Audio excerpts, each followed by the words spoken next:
I think I'm you just going said with at the fourth flow. one also that you are very funny. Oh, yeah, probably.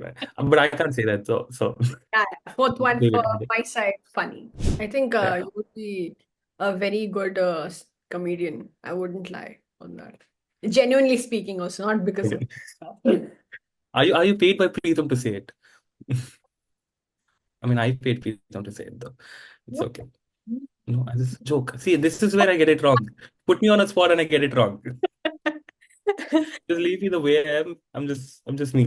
But Yeah. yes, yeah, that's a sad reality, but yeah, it is what it is. Yeah, it is what it is. C'est la vie, as they say.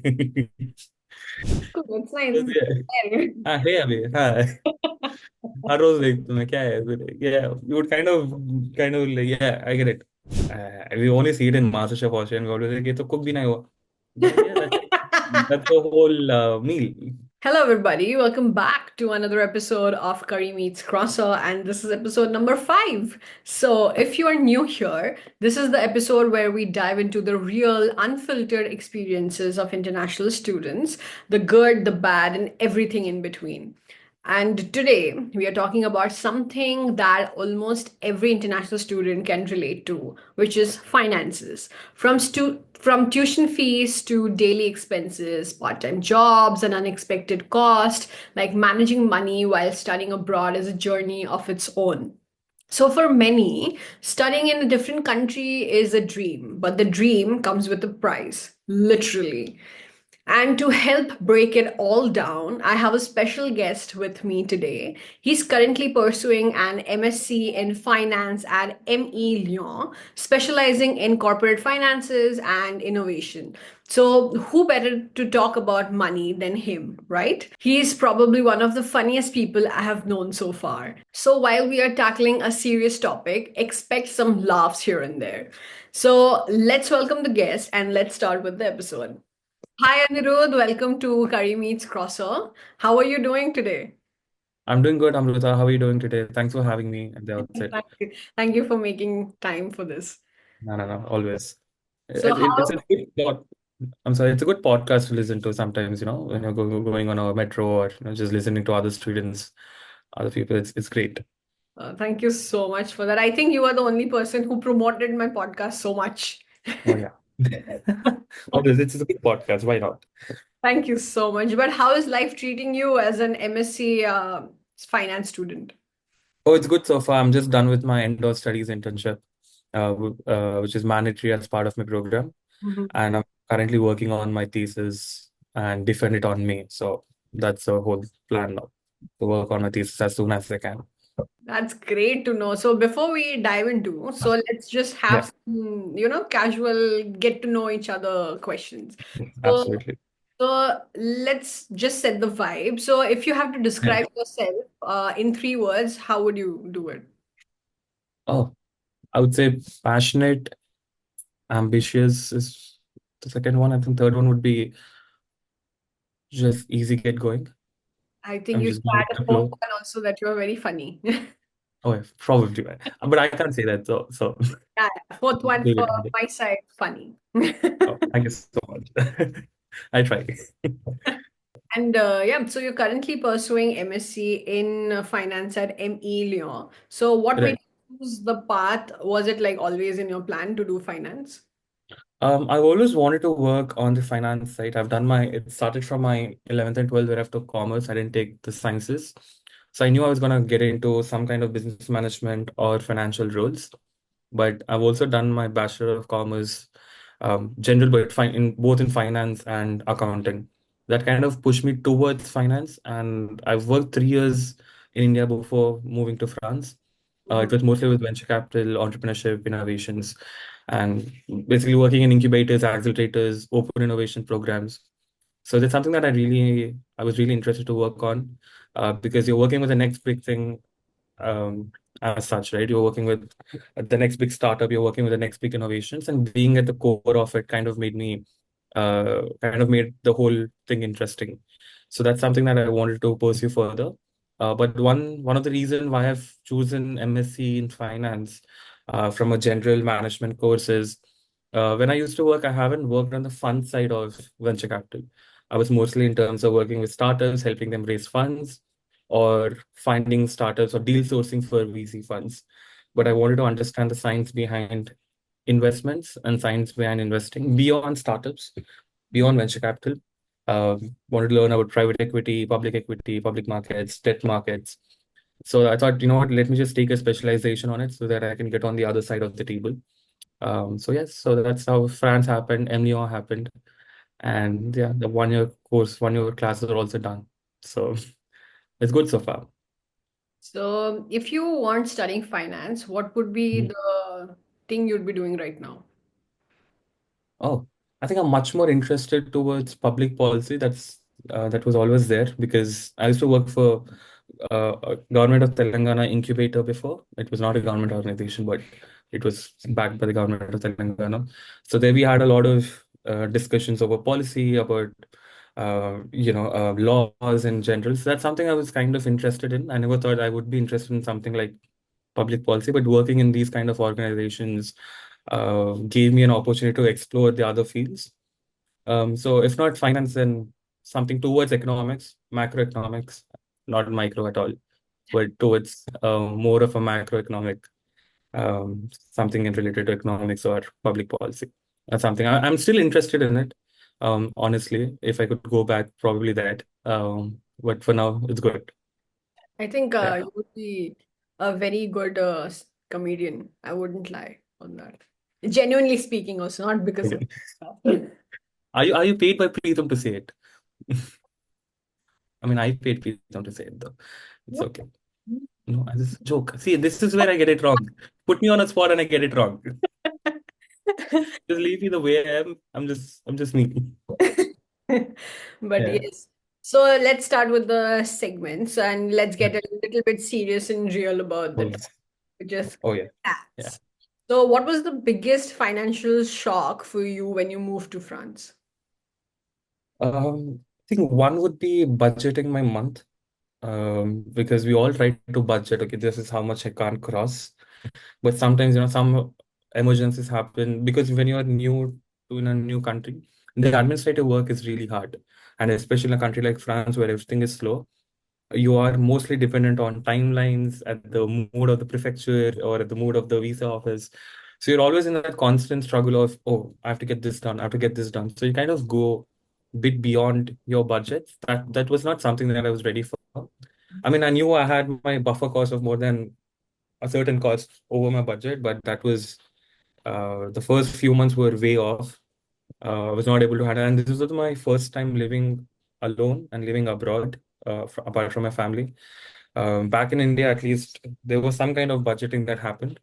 But here, when you already have loan amount that comes to you directly, not as per month, but you get it. I took from Prodigy, so you get 12 months of living expenses at once. Okay. So it's really hard to maintain that. But yes, I've learned few lessons along the way. But one thing that I've seen is that it never goes according to a budget, no matter how much we try it is. Yeah, it went on for 6 months at least. And then from the seventh one, I'm like, nah, this is not happening.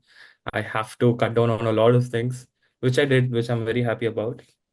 But that was a big shock. And also the other thing is that sometimes costs are just too much that you're not able to, with current inflation, the retail inflation and all, even a basic things that you wanted to buy for your house goes beyond the budget.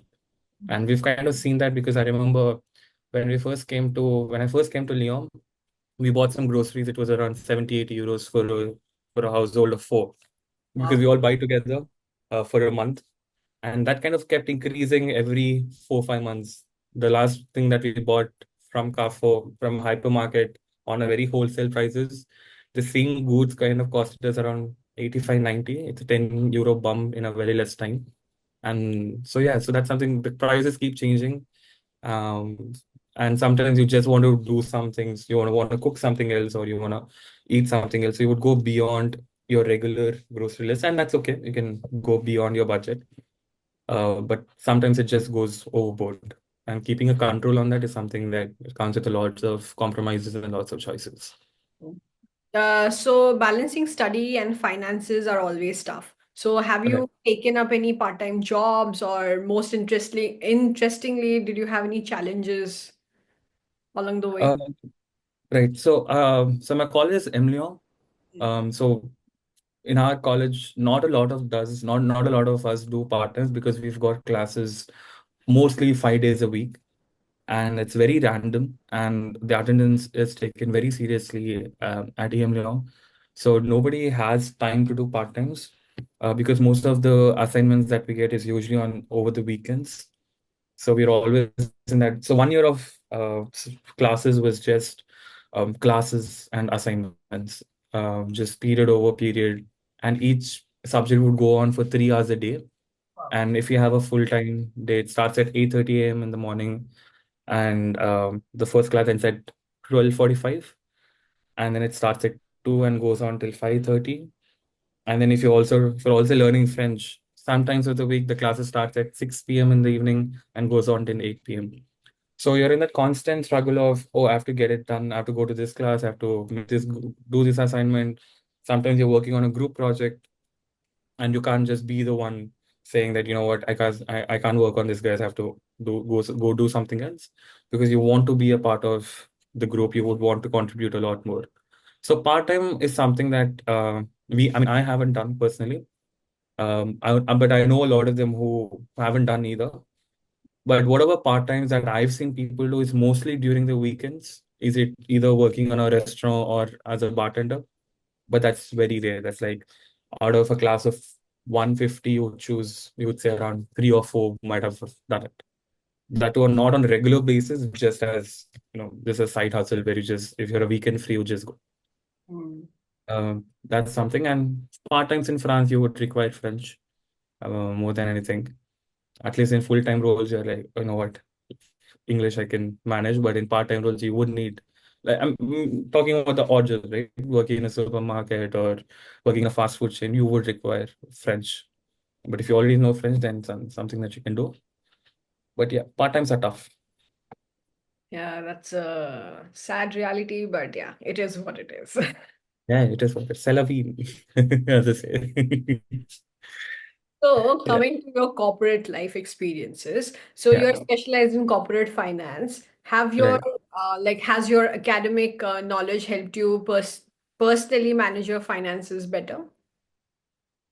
I wouldn't say, okay, I would say not in the beginning because um, I think corporate finance also gives you a much larger approach. I mean, few budgeting things is something that we can learn from our looking at a mom and dad, right? Because they've been the best managers of income that we've seen growing up, the best that you could ever see. But I feel corporate finance uh, kind of gives you a lot of ideas on savings and investments. Because as Indians, we're all mostly geared towards saving our money in terms of, whenever we get just putting something aside.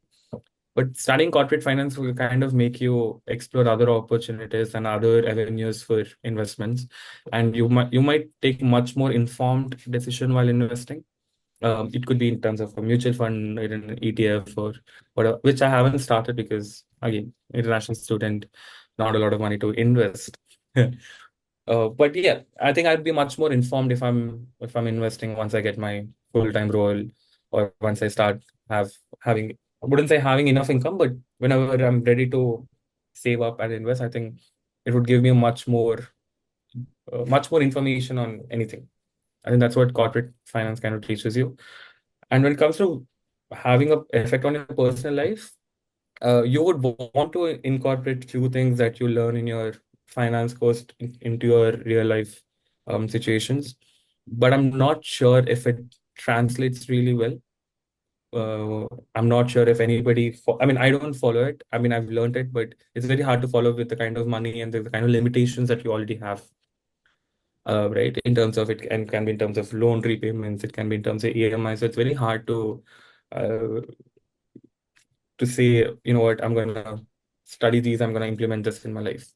I feel they're two different things. But yeah, but whenever you start investing, when you're looking for a very long-term objective of your finances, studying corporate finance or studying finance in general would kind of give you much more insights into what you're investing in. But I would agree because even I did like initially first 2 months, I was Yeah. visiting all the museums that I could. I was Yeah. just going, just going for a walk or maybe taking the Eiffel Tower tour or something. Yeah. I realized that even if I didn't miss out on a lot of things. I could just Exactly, right? see Because you it. would see the same Eiffel you see there. I'm like, cool. Cool, it's nice. Just, yeah. It's हाँ है अभी हाँ हर रोज देखता हूँ मैं क्या है फिर yeah you would kind of like yeah I get it. very true. So now jumping on the cultural and social side of the things, because you Right, have yeah. been in France for 2 years now, nearly. One and a half, one and a half. Nearly Yeah, 2 years, yeah. So yeah. beyond your finances, how has the cultural transition been for you? Like, do you have any like funny cultural shock moments? uh I think I would say the cultural shock first. One is how okay, in terms of people, it is for them, it is all about having a good work-life balance. I mean, they would want to work, but again, they would want to go home and spend some time with family, or they would want to spend some time with friends. I haven't seen that a lot in India, but again, because our economic conditions of the country are different, the economic conditions of the family is very different to the conditions here in France. But having that kind of a mindset, I think that's also a luxury, right? Like, where you just log off from work from 5 p.m. After 5 p.m., there's no work. You just want to, sit at a bar or, meet some friends or just walk on the riverside of Seine. So having that kind of freedom to do things beyond your work is something we always hear about European work-life balance, but it's very different to what we hear because the moment they work, right? 8 hours a day, they work really hard. They're not the ones that take, at least in my work, I can't speak on every other company, but at least in the company that I worked for, there was only one break in a day, which is for 1.5 hour, which is as a lunch break. There are no coffee breaks, there are no tea breaks in the day. They start their day at 9. They have their first meeting at 9:30 and it goes on till 5:30. So when they're working, they really work. In India, what I've seen is that you take some breaks. You would want to, chat with your colleagues. We will have a very good atmosphere in work. I'm not saying that's bad either. I'm not saying this is good too.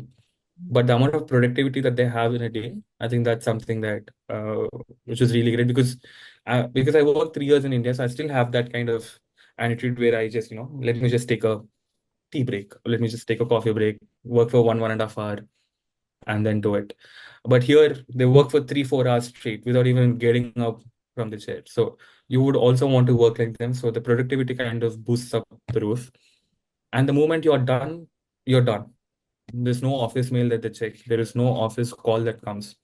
You would want to sit back and I've also seen that in retail stores as well.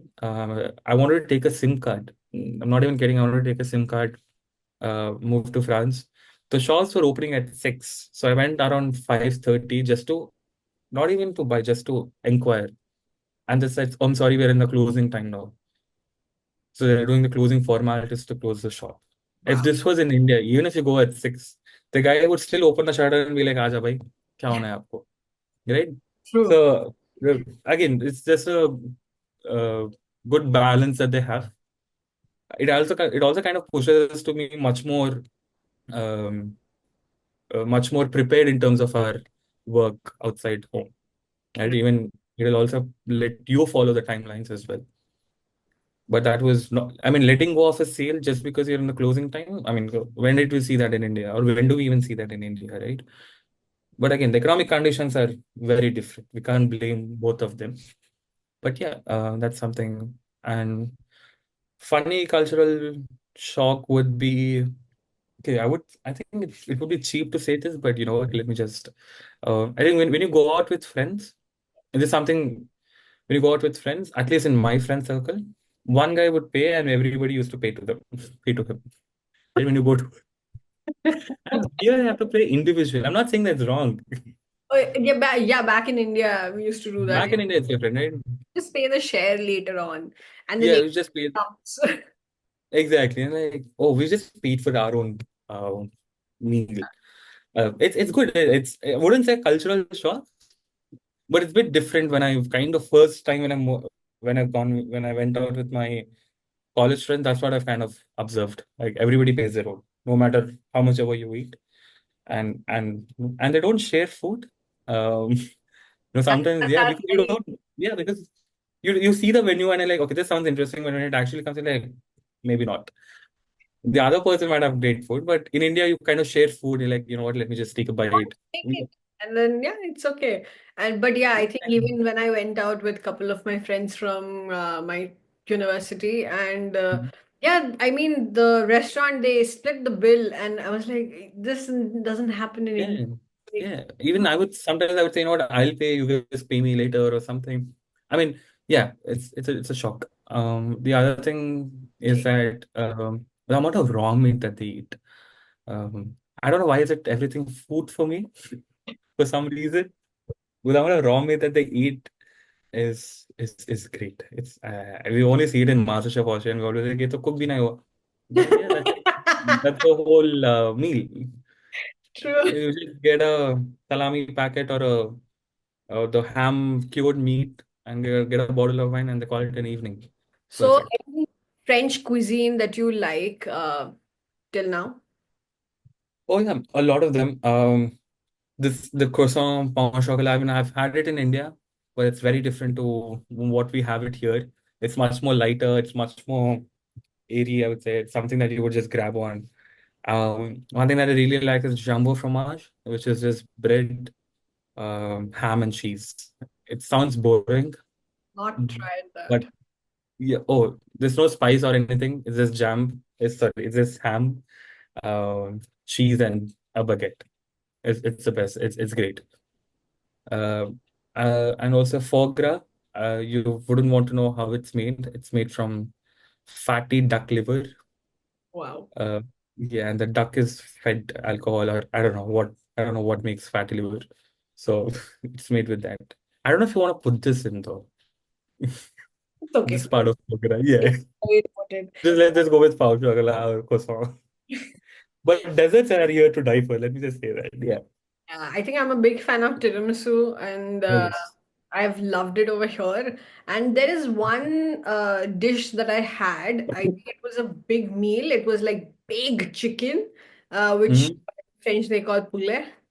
And Pole. Yeah. yeah, and it was like roasted, made for like 3 hours, and it was so juicy, and it has like like soft baby potatoes again with Right. the same chicken broth they make it. I don't know what is Oh it yes. called, but it was so delicious. I was like, I've never had such a good meal in my life. Oh yes, absolutely. No, I think the potatoes here are amazing, Yeah, right? And they put potatoes in everything, and it kind of does justice to the whole dish. true. We tried cooking the same thing in our house, but not for 3 hours, but for like 15-20 minutes. We marinated for like half an hour, and we thought, you know what, let us just do it. It is not as close as what we get it outside, but hey, but we've done it. So But yeah, that's I the think only. that is the only dish that I Oh like. yes, Also the desserts. So oh yes. Even the supermarket chicken that you get, the rotisserie chicken, pule roti, the yeah. full bird for like €9. It's just amazing. So, what's been your best and worst experience being in France? Perfect. I think best experience would be so college hosts a lot of parties, and it's also a good way to socialize a lot of other peers in your own cohort. So one of them is called a SAT, where you just it's a party in one of the places. So I've been to this. I've been to this party. This is like my first 1 week after the classes have started. I think here I've met a lot of other people who are not, I mean, beyond our country, right? Beyond Indians, you would meet a lot of Europeans, and every conversation that you have with them kind of opens up in a different perspective.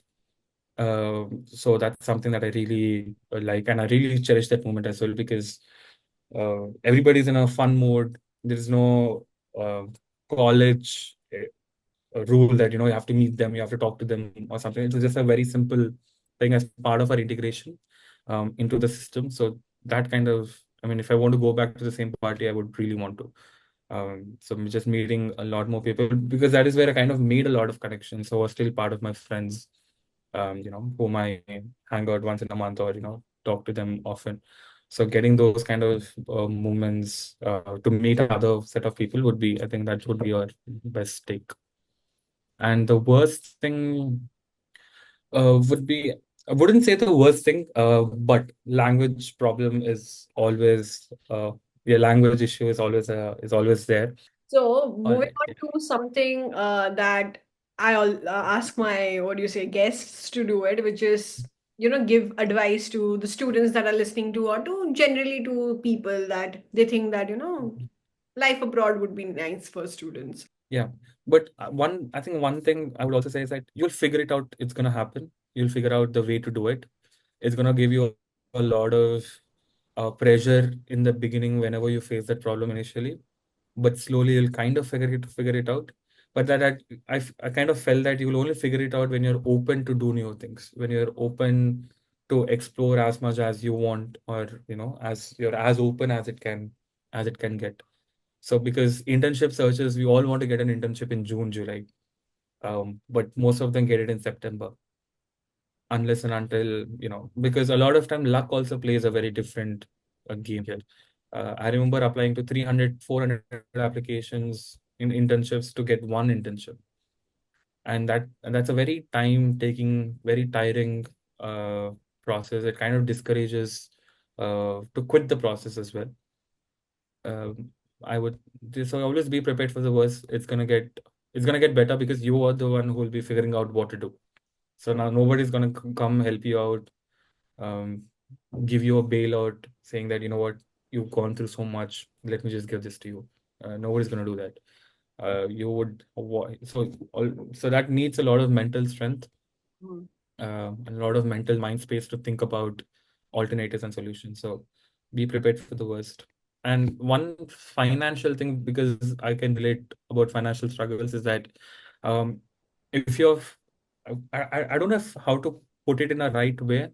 It might go on the wrong way as well, but I'm kind of okay. Let me just walk on eggshells now. I feel uh, if you're not very financially sound, where you don't have a lot of backup, rethink the choices of on how you want to live. But that doesn't, I mean, that shouldn't stop you from coming abroad, right? We all want to have international academic exposure, which I feel is really important for everybody. Even if you want to work here, go back to India and work there. But having some kind of financial backup. So if you're coming this year or next year, try to create a backup before you come here so that you have a safety net, and that brings in a lot of security, and that gives and kind of enables you to take a lot of brave choices as well. That okay, there is something back home for me. Either it can be in terms of money, it can be in terms of job, even it can be in terms of some business that you would want to go back. uh, so have a backup. Do not depend a lot on loans, because at one point it's going to stop. So we all have to be self-sustainable in every way possible. So try to choose. Again, wouldn't suggest part-time because you're here to study for 1 year, but I also understand that uh, financially it's very important. Thank God I've got my Prodigy loan of full amount. Right? Even if I couldn't get that, I still have to do a part-time, figure out, squeeze in times to do it, or anything. So again, be prepared, be much more informed about the situation here, in any country that you're going. Uh, get to know the reality. Sometimes you don't want to hear the reality because it is just sad, but we should be ready to listen to the sad things of moving abroad. And if you're okay with those sad things, then it's just gonna be perfect. Yeah, I think you gave a very good advice saying that, your finances or that shouldn't stop you from coming to abroad. I think everybody should get Yeah, that exposure. Everybody should get that learning sense, like how to live alone, how to manage absolutely. expenses. It teaches you a lot.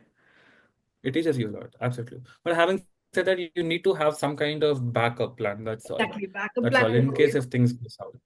true. Very Yeah, true. backup plan is always great. I think that's a So great. it kind of gives you a lot of luxury of time. So I think that's a really great advice coming from you, and you are a finance student. It actually makes a lot of sense right now. Yeah, absolutely. But how is it for you? You've been here for 1 year. No, I not mean, you're one doing year. sports management, right? Oh, I'm here sorry, for 8 months, like 6 months. 6, 7 months now. I think this month, 7 month. Yeah, I think September. I'm Yeah, going that phase where I'm little broke, not little, actually too much broke. yeah. Welcome to the club. Yeah, Thank you the so 1% club. Yeah, But yeah, yeah, I mean, student loan is something that obviously you should not, rely on completely. That's just yeah. there. It's Yeah, just it's just there. to Yeah, support you with tuition fees and everything, but not your regular ups and downs or anything. But I think in that case, my parents are supporting me a lot since I'm right. not Yeah, like from a very high-fi family. I'm from a very middle class family. And right, right. yeah, it's Understand. Yeah, like a little struggle, but I think the nudge is always there. And yeah, I'm gonna make absolutely. it up to it later. But that's the thing. I mean, Yeah, I'm absolutely. It's looking all for part of the process. Like, so, exactly. I'm looking for jobs, but I don't have that what do you say? That confidence to go and do a job in retail or ask somebody, mm, okay, just let's just do it. So I'm looking for like some work from home jobs, the working on my right. strength that is there. So and this Mm, podcast just I started doing just to know everyone's story, and then I came to know yeah, it's not only me who is having a struggle, it's absolutely. everybody. Everybody. Everybody. Yeah. So, before we end this episode, we have some questions prepared for you, and it's a rapid fire round. So, we will ask you Okay. questions and you will answer onto it. So, it's Yeah. just like 4, 5 questions, and then, yeah. All right. Okay, so the first Perfect. one is the first thing that you bought when you landed in France. A phone. Yeah. Bought my first phone. So And most random thing that you have spent your money on as a student. no, I think the very random would be me paying a lot of money to get my door open. It was not even closed. It was not even locked.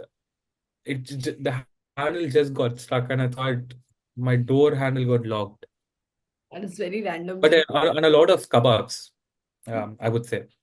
A lot of shawarmas, a lot of kebabs, tacos, just random thing. Yeah, because these are cheap, good quality, kind of makes you full. So probably explains why I'm not going to gym and still gaining a lot of weight. Yeah.